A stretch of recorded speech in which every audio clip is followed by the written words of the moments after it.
بسم الله الحمد لله والصلاة والسلام على نبينا محمد وعلى آله وأصحابه وسلم. muuqaalkan waxaan rabaa inaan uga hadlo arrin la xiriirta tarbiyadda carruurta iyo macnaha nolosha. Arrinta carruurta iyo dhalitaankeeda iyo noloshu macnaha ay leedahay, qiimaha ay bini aadamka ugu fadhido, ayaan waxaan rabaa inaan si deep oo hoose aan u waadixiyo oo uga hadlo. marka koowaad, ilaah subxaana wa tacaala baa ina abuuray. macnaha iyo sababka uu inoo abuurayna inagu ma garan karro, oo waxa weeye isagaa ina abuuray. cidda ina abuurtay baana inoo sheegi karta maqsadka ay naga leedahay. waxay ka dhigan tahay guri adoo dhista ama xoolo dhaqanaya oo xoolo yeeshay, gurigaas muu oga maqsadka iyo ujeeddada laga leeyahay, laakiin adigaa og oo dareensiin kara guriga maqsadka iyo ujeeddada aad ka leedahay iyo qaabka aad ugu noolaanayso iyo waxa aad ka rabto. inagu waa dhalannay inagoo aan waxba kala garanayn oo aad u yar baynu dhalannay. uurkaynu 9 bilood ku jirray oo waqti dheer ah, oo waqti cajiiba ah runtii marka la eego muddada bini aadamku uurka ku jiro. waxa weeye ilaahay subxaana wa tacaala wuxuu awood lahaa in bil, 2 bilood, 30 beri, 15 beri, isbuuc ilmuhu uu ku dhasho, laakiin wuxuu ka dhigay 9 bilood. bini aadamka wuxuu ka dhigay noolayaasha ugu sadka dheer buu ka dhigay. geeloo kaleeto iyo baa waxaa la yidhahdaa waa sanad oo bilay ka dambeeyaan, laakiin 9 bilood waa waqti sanad ku dhow oo aad u fara badan. ujeeddaa jirta marka iyo maqsad looga dhigay sidaa. ujeedku marka waxaan odhan karraa wuxuu yahay ilmahan muddadaa 9 bilood oo caloosha ku jiro waxaa la rabaa waalidka, hooyada iyo aabbuhu in ay diyaar u noqdaanin qofkaas adduunka kusoo biiraya oo soo baxaya oo ifka imaanaya, inay si mentaliya oo maskaxiyan ah iyo si physicaliya oo jir ahaanaba ay labadaba diyaar ugu yihiin. gogashii uu ku seexan lahaa, meeshuu degi lahaa, meeshuu ku noolaan lahaa, meeshii la dhigi lahaa markuu dhasho, inay diyaar u yihiin. nafsiyan inay iyagu diyaar u yihiin oo qaabkii ay u tarbiyadayn lahaayeen oo wax u bari lahaayeen oo ay qof uga dhigi lahaayeenna inay muddadaa 9 bilooda ay ka fekeraan oo heshiis ku yihiin baa la rabaa. mas-uuliyadda carruurta waa shay qaaliya, iska dhalna ma aha. waxaana runtii ku duugan waxaan loo yaqaano ujeeddada laga leeyahay nolosha iyo macnaha nolosha.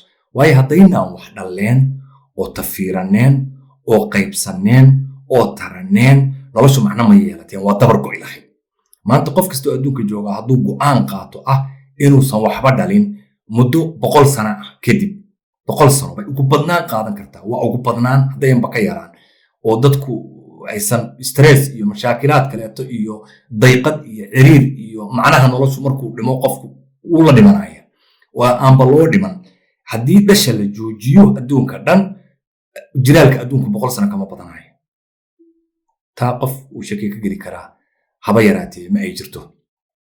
marka dhasha aan wax dhalayno macno weyn baa ku duugan iyo xigmad aad u fara weyn. 9 bilood marka ilaahay subxaana wa tacaala wuxuu ugu talagalay inaynu diyaargarow ku jirro. waa waqti dheer oo qofku ku diyaargaroobi karo. bal iska daaye 9 bilood guri baa lagu dhisi karaa oo ilmahaasi uu ku noolaado. guri 4 qola, 5 qola, fiilla baa loo dhisi karaa. meeshuu ku noolaan lahaa baa loo diyaarin karaa.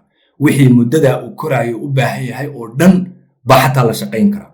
muddo 9 bilood waxaa la shaqayn karaa 9 bilood wixii uu cunto cuni lahaa, wixii uu dhar xiran lahaa, meeshii uu ku noolaan lahaa, ilaa iyo inta uu ka qaangaarayo oo 15 sano ka gaarayo baa labada waalid shaqayn karaan muddadaa 9 bilood. waa waqti marka aad u dheer. xigmad baa marka ku jirta waqtigaas sidaa loogu dheeraysiiyey oo loogu talagalay inuu waqtigu intaa ahaado. taa marka aan ka soo gudbo, ilaah subxaana wa tacaala gaaladu waxyaabaha ay maanta adduunka la yaaban yihiin, waqti dheerna ay raadinayeen intii dunidu ay modernka noqotay, waxaan odhan karnaa 300 sano ugu dambeeyey ay juhdiga ugu weyn ku jireen wuxuu ahaa oo dayaxa u aadeen, oo galaksiga u baareen, oo dhulka hoostiisa u baareen, oo badaha madmadow oo mawjadaha leh gudahooda u galeen, oo qalab u samaysteen, oo tiknoolajiyad u samaysteen, oo diyaarado maaragtay u farsameeyeen, oo maraakiib waaweyn u sameeyeen, oo robotyo u sameeyeen. ujeedkooda dhani waa labo ahaa. ujeedka koowaad wuxuu ahaa inay ogaadaan macnaha nolosha. Waay aan adduuna kala joognaa? Maxay tahay sababta naloo abuuray? Dantana la kaleeyahay maxay tahay? oo ay u ogaadaan qaab oo science ah ama scientific inay u ogaadaan ayaa ujeedkoodu ahaa. Ujeedka labaadna wuxuu yahay in ay noloshooda ay fududeeyaan oo teknolojiyadda iyo qalabka iyo isballaarinta iyo dunida silgaarkeeda iyo cilmiga barashadiisa ujeedka laga leeyahay waxay tahay in bini aadamku waa leysi oo leysinimada helo wax u khidmadeeya oo loogu noolaado sida jannada. nolosha jannada ka jirto kale waayo jannada imagination baa lagu noolyahay. xabad tufaax oo geed saaran ama limbambeelma ah baa suuraysanaysaa, niyadaaday ku soo dhacday, iyadaa soo go'aysa, iyadaa ku imaanaysa. shimbir digaagada oo cirka duulaysa oo haadaysa oo qurux badan oo geed fadhida baad suuraysanaysaa, iyada oo bisil oo diyaara bay waxay soo fadhiisanaysaa hortaada. shimbirti macnaha leysinimo heerka u dambeeyey baa jannada loogu raaxaysanaya. wax kasta sariirtaadu iyadaa kula haadaysa. raaxada bini aadamku imaginationkiisa noloshiisa uu jecel yahay oo dhan meesha lagu fulinaya waa halka. waana wax nagu abuuran oo aan doonayno inaynu nolosha sahal ka dhigno, wax fudud ka dhigno, ay inoo sahlanaato. Okay, muuqaalkan marka ujeedada aan ka leeyahay waxay tahay maanta waxaan la kulmay arrin aad iyo aad mucjiso ah. waxaan la kulmay nin waqti horeeto isugu kaaya damaysay, balse aanu saaxiib ahaan jirray oo nin waayeela ah, da' ah hadda adduunkana ka soo fadhiistay. cimrigiisa siduu isagu ii qiyaasay anna aan qiyaasi karo waan ka waraystay. xataa cimriga wuxuu igu qiyaasay ilaa 1930 inuu dhashay, uu 90 jir yahay. muddo waxaanu isbarannay 30 sano laga jooga hadda. 20 sano ka hor waxaan xasuustaa hadda 90 buu jiraa, 70 meelahaasuu jiray. wuxuu ahaa nin raba inuu dunida wax tabco oo shaqeeyo. wuxuu ahaa dadkii burburkii Soomaaliya uu ugu dhacay isaga oo shaqaysta oo hanti badan leh, guriyo leh, ganacsi haysta, aad u ladan, jaamacad ka baxay oo aqoon-yahan ah oo maaragtay wuxuu bartay aqoon dibadda ku soo bartay waqtigii lixdameeyadii waliba wax soo bartay. dadkii waxtarka lahaa Soomaaliya ka ahaaya dad dhalay. saasoo ay tahayna wuxuu u dhashay akhlaaq iyo dadka qiyamka u dhashay, dadka sharafkooda inay dhowrtaan u dhashay, aad u afgaaban, aad intellectual u ah, aad u maskax badan, nin aad u caqli badana oo wuxuu ahaa ilaa muddadaa aan bartay markii aan fursad u helaba aan la sheekaysto. maanta ilaahay wuxuu qadaray inaan sheekaysano oo weliba yeelano sheeko dib ah oo hoose oo dunida ku saabsan. waxyaabaha marka aniga aan xiiseynayo oo ka waraystay waxa ahaa nolosha gabowga. marka qofku uu gaboobo macnaha ay leedahay, dhibaatooyinka ay leedahay, wanaagga ay leedahay. su'aalo fara badan oo uu aad ila fahmayey oo gaagaaban ayaan weydiiyey oo nolosha la xiriira. waxyaabaha aan weydiiyey waxaa ka mid ahaa waxaan ku iri adeerow, noloshu marka la gaboobo oo waayeel la noqdo oo qofku soo fadhiisto oo tacab adduun oo dhan joojiyo, sidee bay kula tahay? aniga ahaan waxaan u arkaa inaysan wax sahlan ahayn oo nolol aad u dhib badan uu qofku markuu heerkaa gaaro uu ku nool yahay. arrinkii aad buu ula cajabay, wuu ii markhaanti furay. geeridase muxuu qofku ka qabaa waa ka mid ahayd su'aalaha aan weydiiyey. qofku marka uu agekaa soo gaaro isbeddel baa dhaca xoog leh. isbeddelkaa dhaca waxa uu yahay wuxuu noqdaa qofku qof sidee kuugu fasiraa? noloshu sababaha aan u noolahay baa waxaa ka mid ah waxaynu u noolahay inaynu wax tarro, waxaynu u noolahay inaynu wax soo saarno, waxaynu u noolahay inaynu cid caawinno. uma noolin keliya selfish ma nihin, bini aadamku selfish maaha inaan nafteena keliya wax tarro, inaan caruur dhallo, inaan caruurtaa korinno, inaan xaas caawinno, in xaasku ninkeeda caawiso, in aan waalid caawinno, inaan qaraabo caawinno, inaan bulshada inagu hareeraysan wax tar yeelano, inaan productive noqonno, inaan inagu taranno. waxay ka mid tahay asbaabaha iyo sababaha aan u noolahay bay ka mid tahay. waqti marka waxa imaanaya markuu qofku gaboobo, productionkaasi uu istaagayo. baahidii uu u qabay qofku taranka waa ay dhammaanaysaa oo tabar baa ka daba imaanaysa oo baahidii sariirtu waa go'aysa, waa istaagaysaa markuu qofku cimrigaa gaaro. waxa kaleeto keliya oo soo haraya baahidii ahayd inuu wax cuno iyo inuu seexdo. labadaasaa soo haraya, qubaysto, wax cuno, seexdo iyo inuu cibaadaysto. intaasaa soo haraysa. cibaadadu iyagu waxaynu baahi u qabno ma aha, laakiin waa maqsadka laynoo abuuray amase baahideedu aysan inoo muuqan. Qofku marka productionkiisu uu istaago uu arko inuusan bulshada waxba ugu qumanayn, inaan isaga cid u baahani jirin, inaan cid tala ka rabtaa jirin, inaan cid garab ka rabtaa jirin, inaan cid caawimaad ka rabtaa jirin, caruur uu korinaya aysan jirin, hanti iyo maal uu ka shaqaynaya uusan jirin, magac hadda uu soo saarayo oo uu bulsho mansab kaga raadinayo uusan jirin, muxuu noqonayaa? Wuxuu noqonayaa nothing. Wuxuu noqonayaa useless. Wuxuu noqonayaa dhagax meeliya. Wuxuu noqonayaa waxaan cidina u baahnayn. dareenkaasa qofka ku dhalanaya.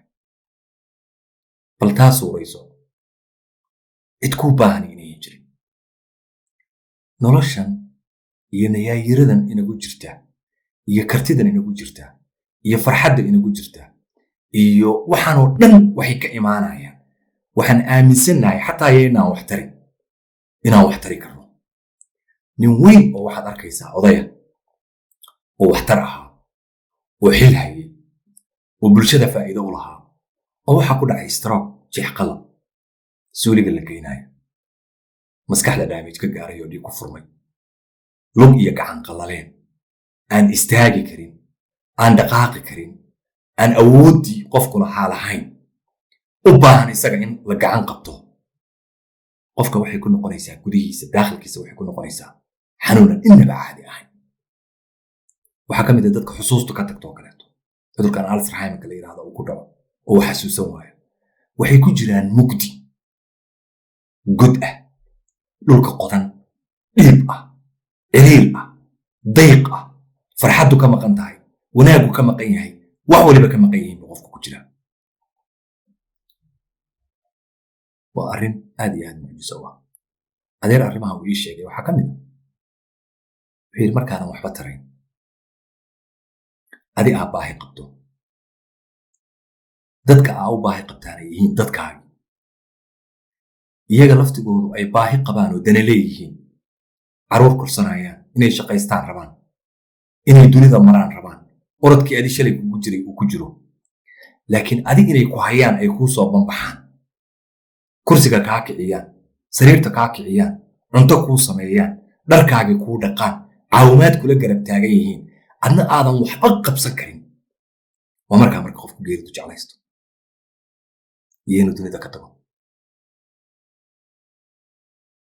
su-aalahan weydiiyey baa waxaa ka mid ah geeridu ma wax wanaagsan baa wuxuu igu yidhi haa waxaa laga yaabaa dadkeenan weli yaryar oo awoodda ku jirto inaynu geerida waxun u aragno laakiin geerida laftigeeda ilaahay subxaanahu watacaala xal buu ka dhigay oo inugu dabar jaro wuxuu ka dhigay xal nolosheennu markay halkaa gaarto aan jeclaysanno.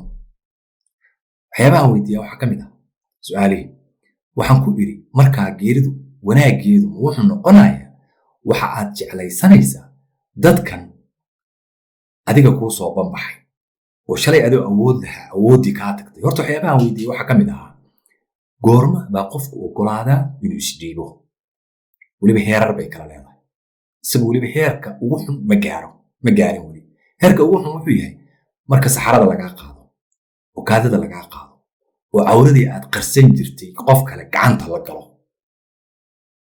waa meeshii u dambaysay asfala saafiliin ilma yar lagu celiyo sariirta aad jeclaysato dhinac haddaad u jiifto aadan dhinaca kale isu rogi karin in lagu rogo maaha waa marxaladda ugu xun oo qof gaaro asfala saafiliinta taa mid ka sokaysuu joogaa waa socon karaa laakiin wuxuu u baahan yahay garabgal in la kiciyo in cunto la siiyo in waqtigii loo sheego in daawadiisi la siiyo isna cid wax ma tari karo isaga unbaa waxtar u baahan. waa ninkii shalay isagu wax tarayay dadkan koriyey qiimaha lahaa awoodda lahaa adduun dhan anfacayay talada loo soo doonanayay hal mar markay timaado marxalad ah inaan adig cidina kuu baahnayn iska daa in adigu cid u baahatee inaan adiga lagu baahnayn marka ay timaado halkaasaa noloshaada ku dabargooda.